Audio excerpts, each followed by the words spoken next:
I caught my wife cheating through her phone screen at 2 a.m. The message preview lit up the darkness. Still taste you on my lips. My hands didn't shake when I grabbed her phone and scrolled through everything. Photos, plans, explicit messages between her and this guy, Elliot from her work project. They'd been together for months. One text burned itself into my brain. Can't wait for one more night before you head home. Home. To me. To our 12 years of marriage. I took screenshots of everything, put her phone back exactly where it was, and went to sleep next to her like nothing happened. She had 3 more days in San Francisco. I had 3 days to plan my exit. I'm not the type to scream or throw things. That's weak. My response was going to be much more effective. My name's Garrett Holloway. Back then, I was a fire captain in Denver, married to a photographer named Sienna. Now I'm off the grid near Flathead Lake in Montana, teaching survival skills to tourists and living on my own terms. Sienna and I met when I pulled her away from a collapsing wall during a warehouse fire. She was shooting photos for the Denver Chronicle, getting too close to the action. After the smoke cleared, she asked for my number. 3 months later, we were engaged. For 10 years, everything was solid. I climbed the ranks at the fire department. She built her photography business. We hiked the Rockies, traveled when we could, talked about kids, but never got there. Then 2 years ago, she landed a contract with National Geographic. The first assignments were manageable. A week in Yellowstone, 10 days in Alaska. She'd come home energized. Then, the trips got longer. 2 weeks in Costa Rica, 3 in Kenya. It's the nature of the work, she'd explain. You can't rush the perfect shot. I understood timing. In firefighting, timing is everything. So I adapted, focused on my career. Then came the San Francisco project. 6 months documenting urban renewal, requiring weekly trips. That's when Elliot Crane entered the picture. He's the writer I'm paired with, Sienna explained. Used to work for the New Yorker. I noticed how her eyes lit up when she said his name. I saw everything but said nothing. Elliot thinks my composition is revolutionary. She'd drop into conversations. Elliot says we might win an award. Elliot took me to this incredible spot in Chinatown. Strictly professional, obviously. I've never been the jealous type. In firefighting, trust is everything. I extended that same trust to my marriage, even when she started taking calls in other rooms. Even when our closeness became scheduled.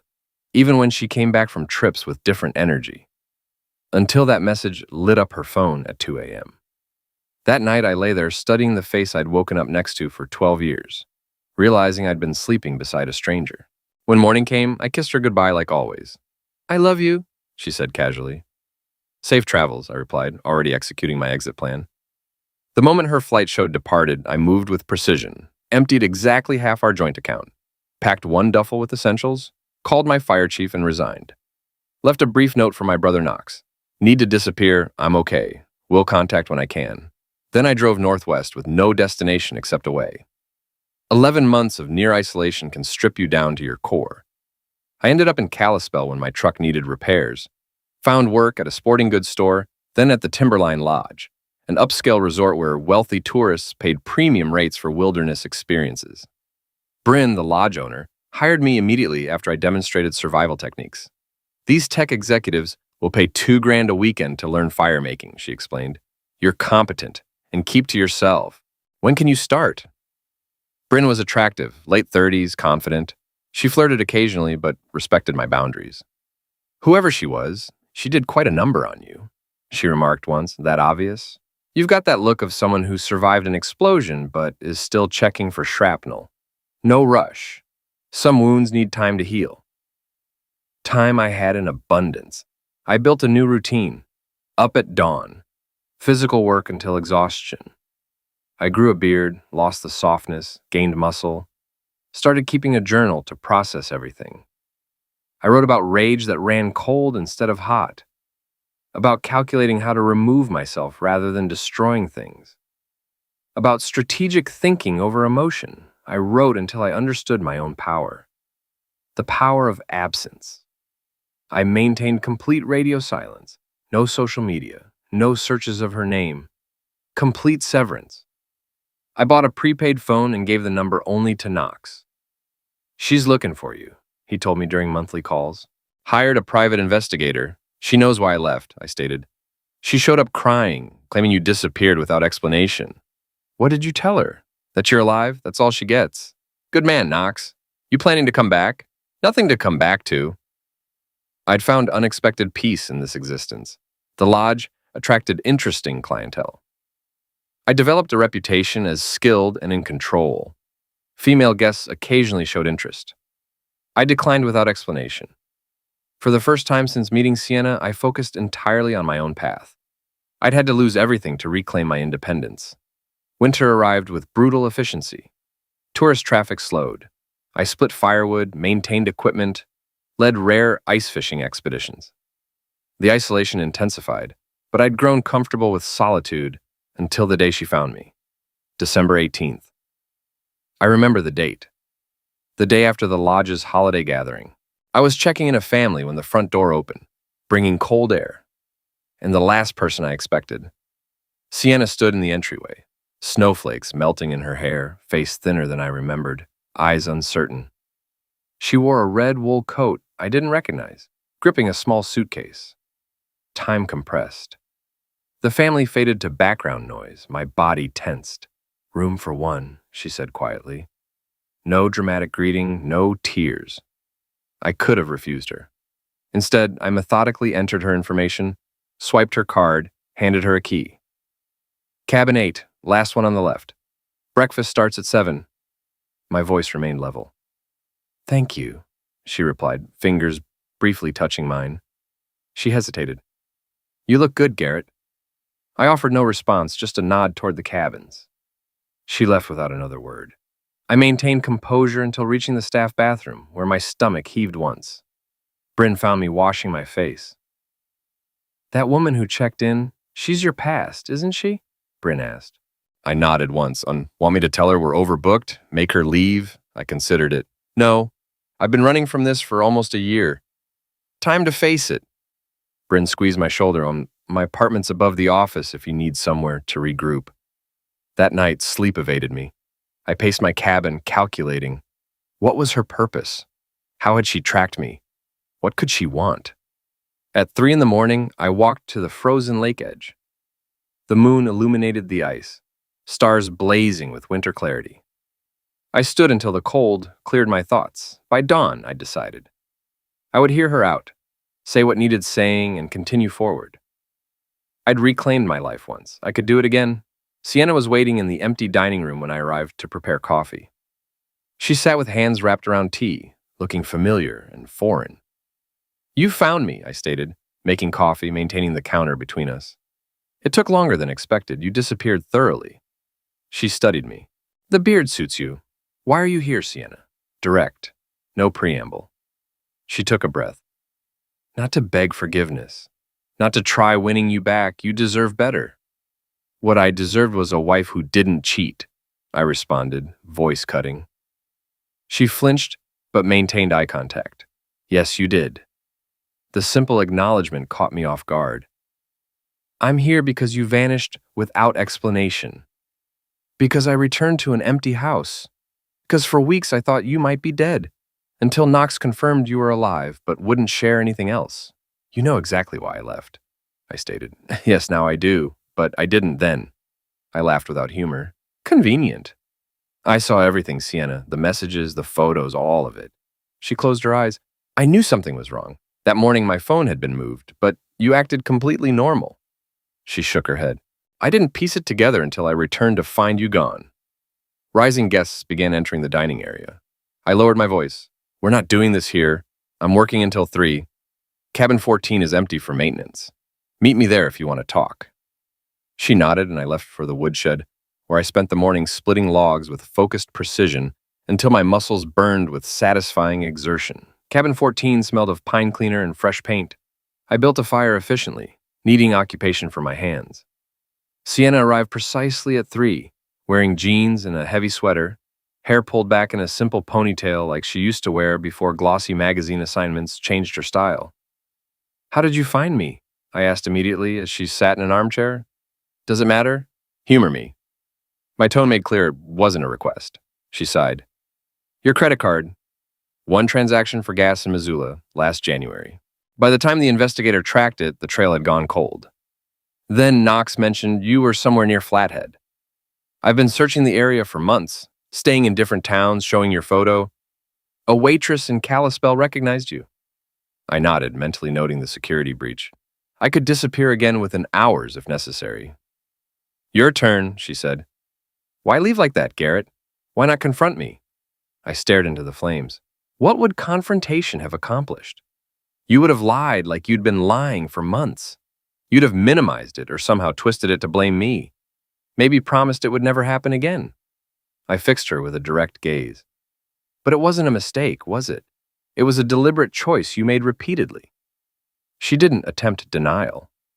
You're right, it wasn't a one-time thing. How long? 4 months. The number hit like a physical blow. 4 months of deception, coming home to me, sleeping beside me, all while carrying another man's touch. Did you love him? The question emerged before I could stop it. I thought I did, she admitted quietly. I convinced myself it was something meaningful, not just cheap betrayal. That made it easier to justify. Now I know it was neither love nor special, just selfish destruction. She leaned forward. I'm not here to win you back, Garrett. I'm here because you should know that I lost more than you. I lost myself. I cut through her self-reflection with a dismissive sound.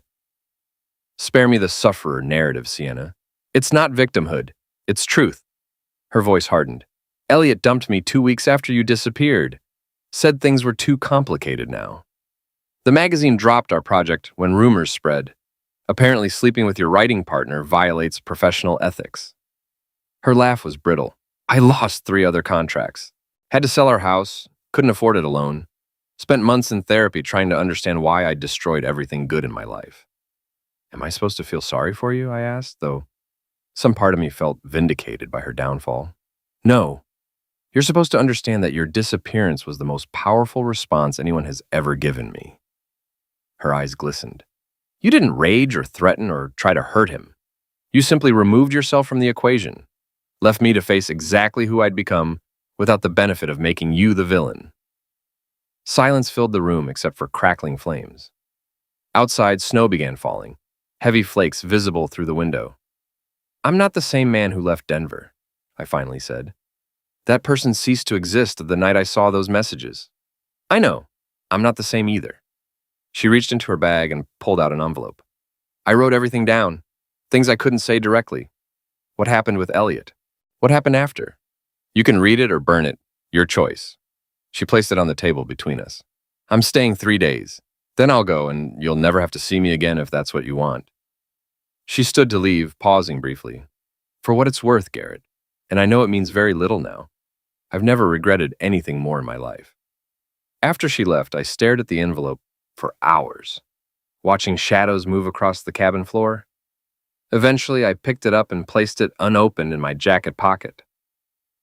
Some truths required proper timing. I avoided the main lodge the next day, leading an all-day snowshoeing expedition for a group of corporate lawyers.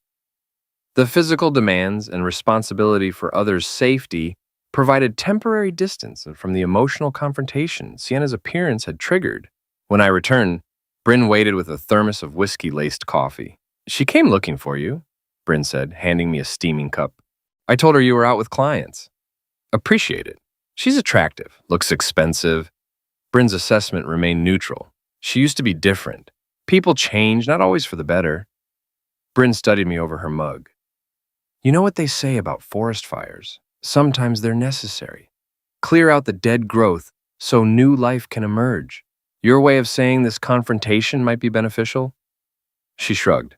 Just saying, sometimes destruction serves a purpose. That night in my cabin, I finally opened Sienna's letter. 8 pages of her familiar handwriting, once intimate, now like receiving a message from a stranger.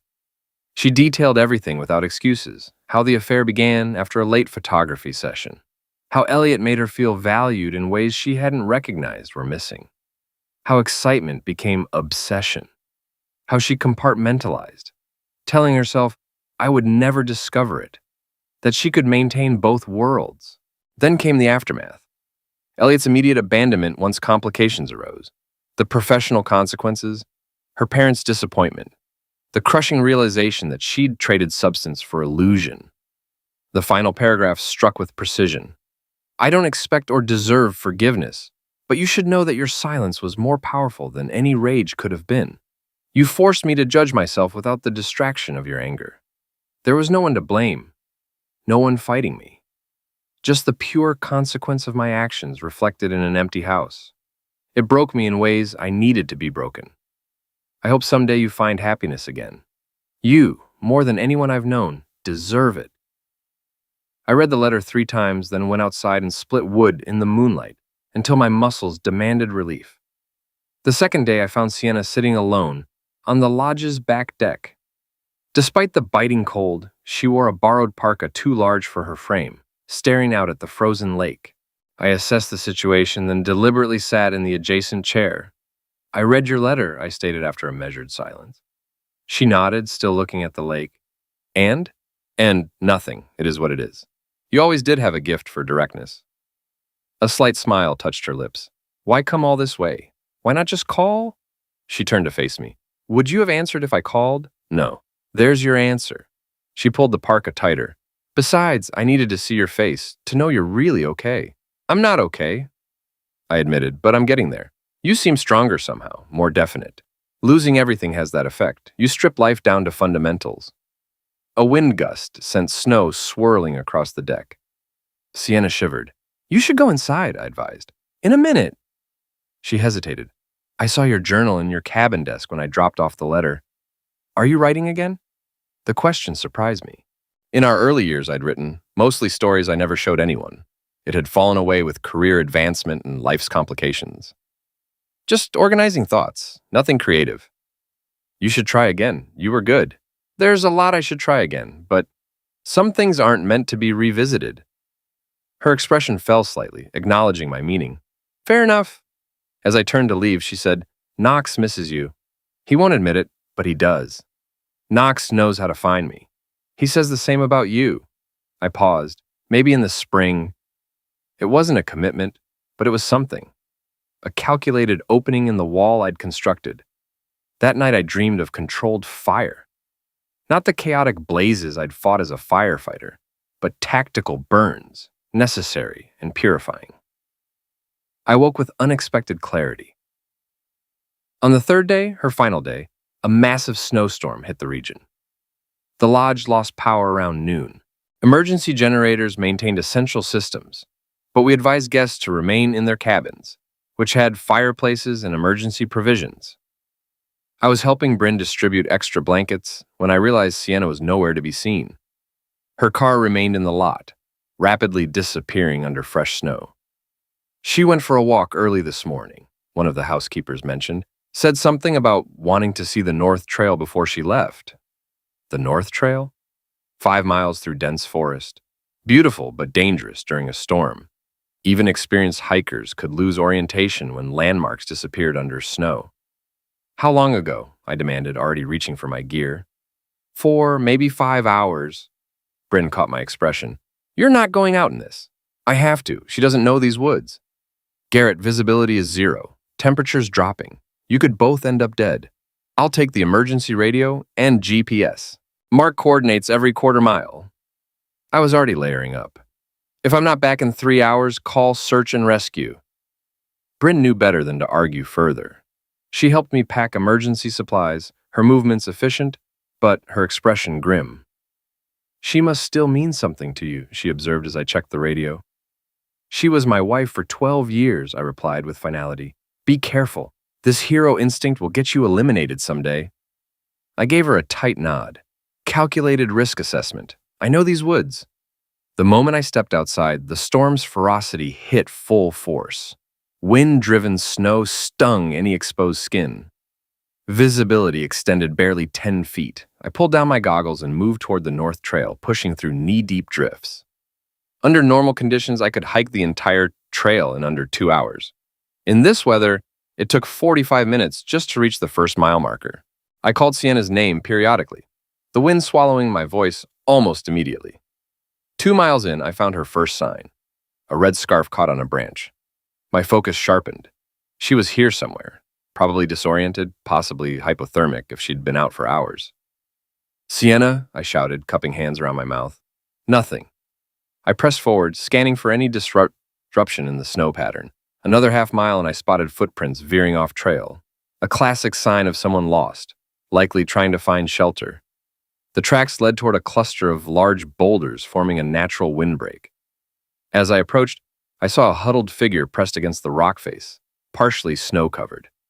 Sienna's face was dangerously pale, her lips blue-tinged. She was conscious, but clearly in mid-stage hypothermia, shivering violently, speech slurred. Garrett, how did you find me? Tracking, I said simply, immediately unfolding the emergency thermal blanket and wrapping it around her. Can you walk? She tried standing, but her legs collapsed. Can't feel my feet. Not a problem. I've got you. I lifted her efficiently. She weighed less than I remembered, and secured her against my chest. Keep talking. Stay conscious. So stupid, she mumbled against my shoulder. Thought I'd be back before the storm hit. Less talking about mistakes, more focusing on staying awake, I directed, beginning the challenging return journey. Each step demanded maximum effort against wind and snow, my muscles working at capacity, carrying her through deepening drifts. Why'd you come for me? She asked after what felt like hours of movement. Could have let me disappear too. That's not who I am, I stated firmly, adjusting my grip. Never was. That's why I loved you, she whispered. Still do. I didn't respond, concentrating instead on navigating through near whiteout conditions. When the lodge's lights finally appeared through the snow curtain, relief nearly buckled my knees. Bryn and 2 male staff members rushed out, taking Sienna from my arms and hurrying her inside to the fireplace.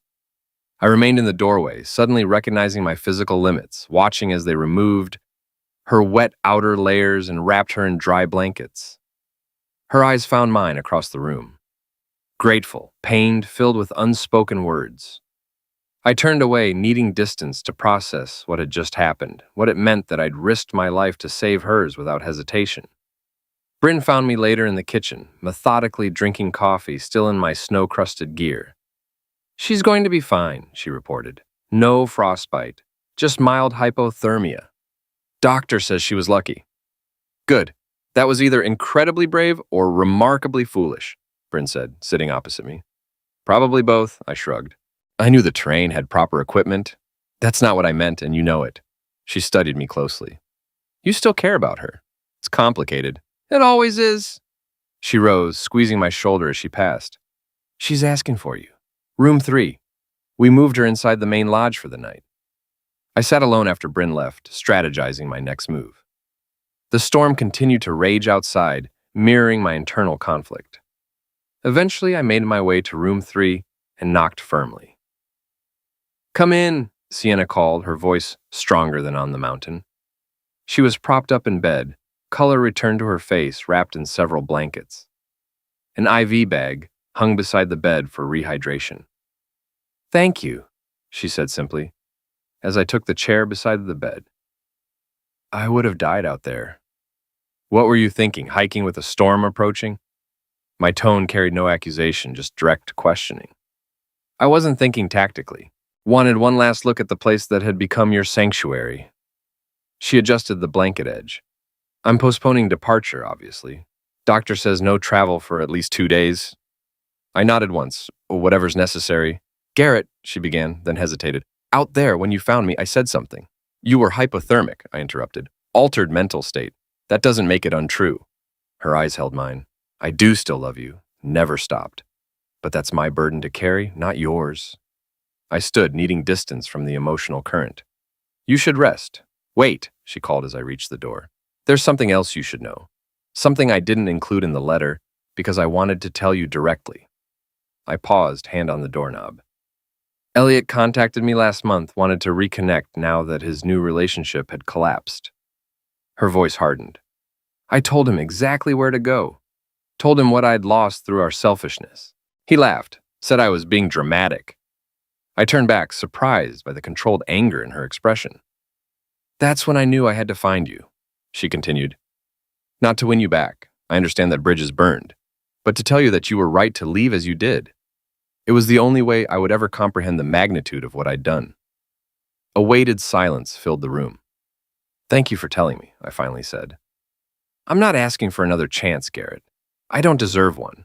I just needed you to know that at least one of us finally understands the cost. I nodded once, then left, closing the door firmly behind me. The storm continued for 2 more days, effectively confining everyone to the lodge. I maintained focus on emergency operations and guest needs, encountering Sienna only at mealtimes, where we exchanged civil but distanced conversation. On the afternoon the roads were finally cleared, I found her in the lobby, suitcase packed, settling her bill with Bryn. "Your car's been excavated," I said, approaching with measured steps. "Tires should handle fine, but take the mountain passes slowly. They're still icy in sections." "I will." She hesitated. "I guess this is goodbye then." "I guess it is." Bryn tactfully moved away, giving us privacy. "What will you do now?" I asked. "Back to Denver? I've been taking assignments from smaller publications. It's not National Geographic, but it's honest work." She adjusted her scarf, a new one, since her red one remained lost in the forest. "What about you? Will you stay here?" "For now, it suits my purposes." She nodded, eyes scanning my face as if committing it to memory. "You know where to find me if you ever want to talk. No pressure, no expectations." "I know." We stood briefly in the compressed space of 12 years of shared history. "I have something for you," I said decisively, reaching into my pocket. I handed her a small, worn notebook. "My journal, the first one." She took it with evident surprise. "Garrett, I can't. I want you to have it. Maybe it'll help you understand everything." Her fingers trembled slightly, accepting it. "Thank you." Impulsively, she rose on tiptoes and kissed my cheek, a ghost of familiar closeness that I neither welcomed nor rejected. "Be happy, Garrett," she whispered. "That's all I want for you now." I watched from the lodge steps as she drove away, snow swirling in her wake until her taillights vanished around the mountain curve. Bryn appeared beside me, her breath clouding in the cold air. "You all right?" "Getting there," I replied with genuine assessment. "She might come back, Maybe." I turned toward the lodge, but I won't be waiting. That night I began a new journal. The first entry was direct.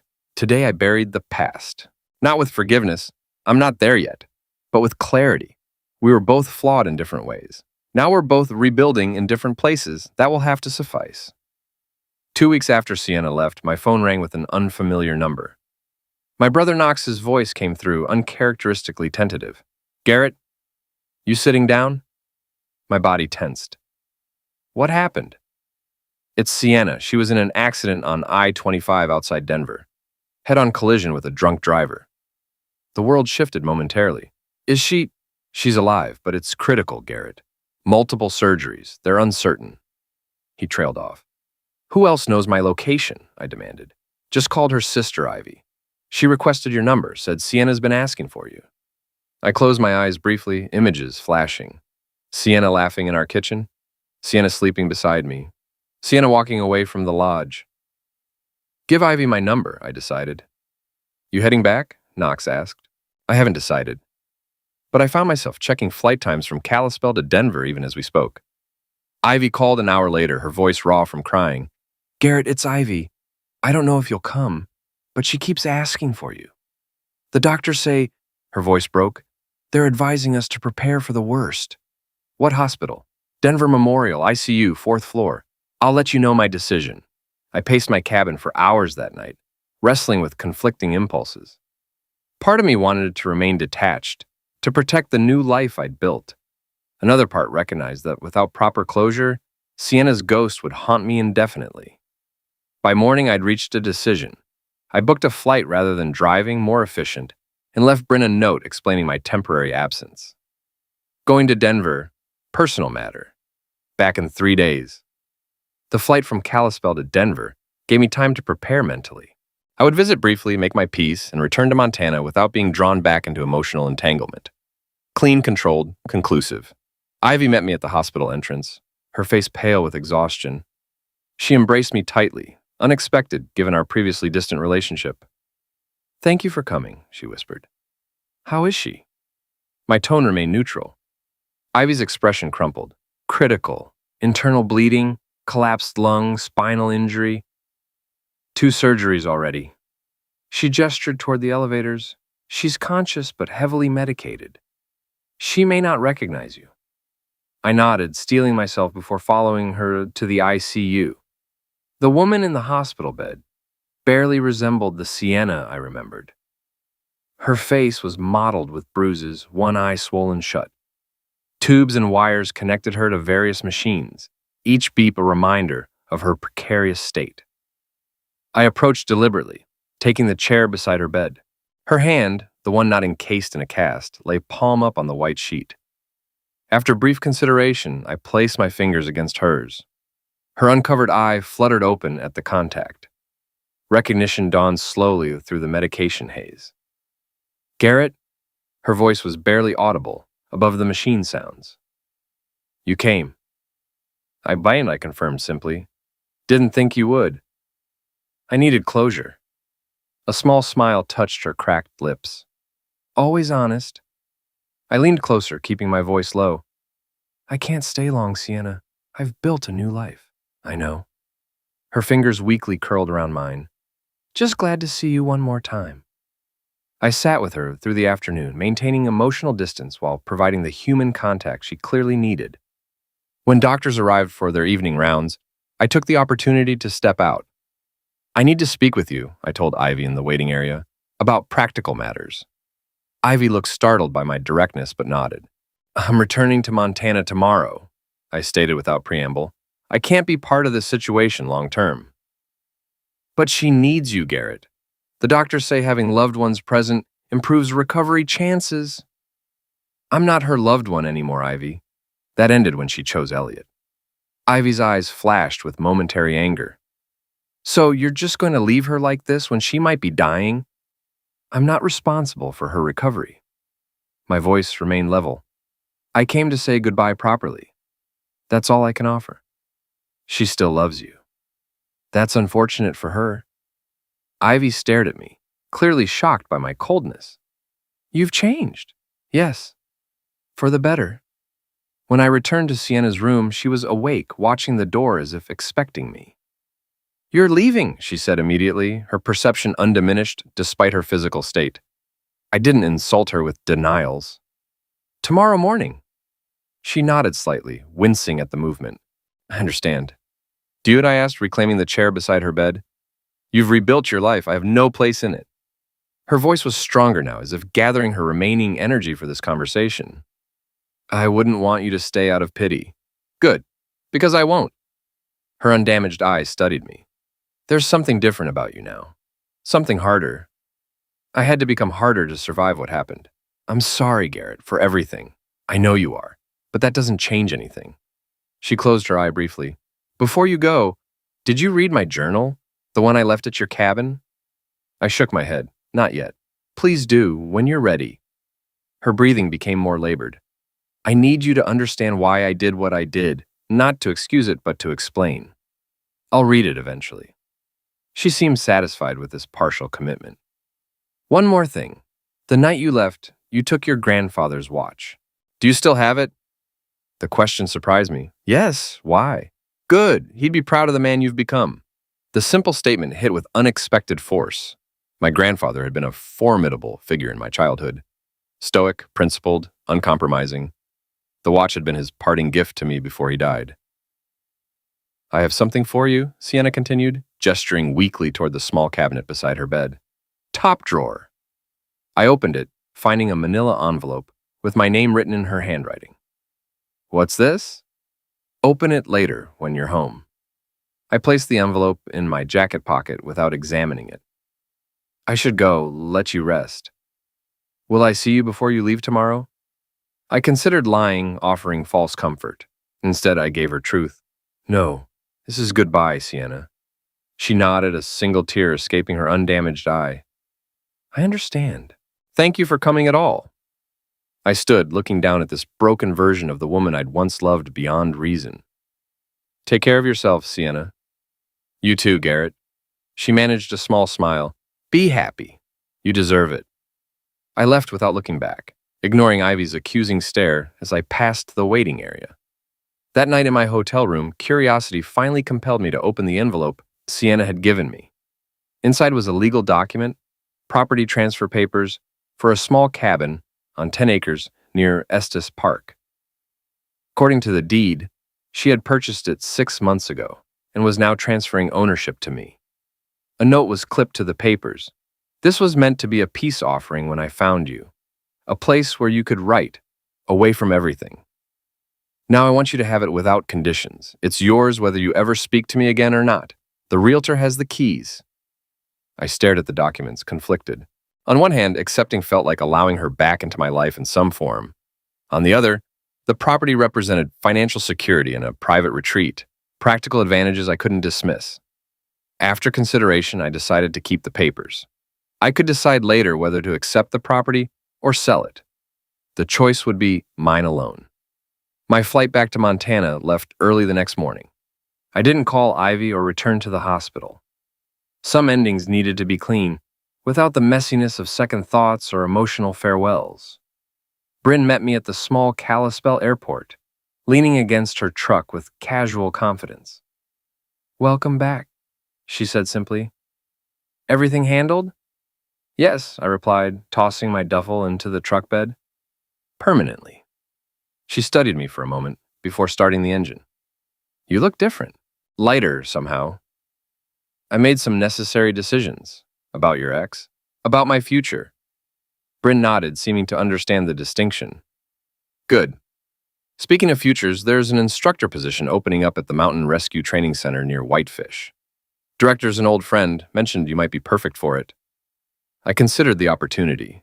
Professional advancement, better pay, work aligned with my skills and experience. Sounds interesting. "They're looking for someone who can start next month." She glanced at me. "If you're planning to stick around." "I am." She smiled the first genuine smile I'd seen from her since before Sienna's appearance. "Glad to hear it. I'd hate to lose my best survival instructor." "Is that all you'd hate to lose?" I asked, surprising myself with the directness of the question. Bryn's eyes widened slightly before she recovered her composure. "That depends on what's being offered." "Dinner tonight?" "Just us." She pretended to consider, though the slight flush in her cheeks betrayed her. "I think that could be arranged." As we drove through the snow-covered landscape toward the lodge, I felt something I hadn't experienced in months. Possibility. Not a return to what was, but the potential for something entirely new, built on stronger foundations. 2 weeks later, I received a brief message from Ivy. "Sienna's out of critical condition. Long recovery ahead, but doctors are cautiously optimistic. Thought you should know." I read it once, then deleted it without responding. That chapter was closed. The same day, I accepted the position at the Mountain Rescue Training Center and signed the papers accepting ownership of the Estes Park cabin, not as a connection to Sienna, but as an asset I could use or sell on my own terms. That night, Bryn and I hiked to a ridge overlooking Flathead Lake, the sunset painting the frozen surface in brilliant oranges and reds. "Beautiful view," she commented, standing close enough that our shoulders touched. "New perspective," I replied, understanding we were talking about more than just the landscape. She turned to face me, her expression open but cautious. "Is this really what you want, Garrett? No lingering ghosts?" I considered the question seriously. "I've dealt with my ghosts, made peace with the past. I'm ready for what's next." "And what is next?" she asked. I gestured toward the vast wilderness spread before us. "This, now. The life I've chosen, not the one I lost." She smiled, understanding the significance of the distinction. "I can work with that." As the last light faded from the sky, I felt the final weight of my old life lift away. I had disappeared once out of necessity. Now I was reappearing by choice, stronger, clearer, and entirely on my own terms. It was enough, more than enough.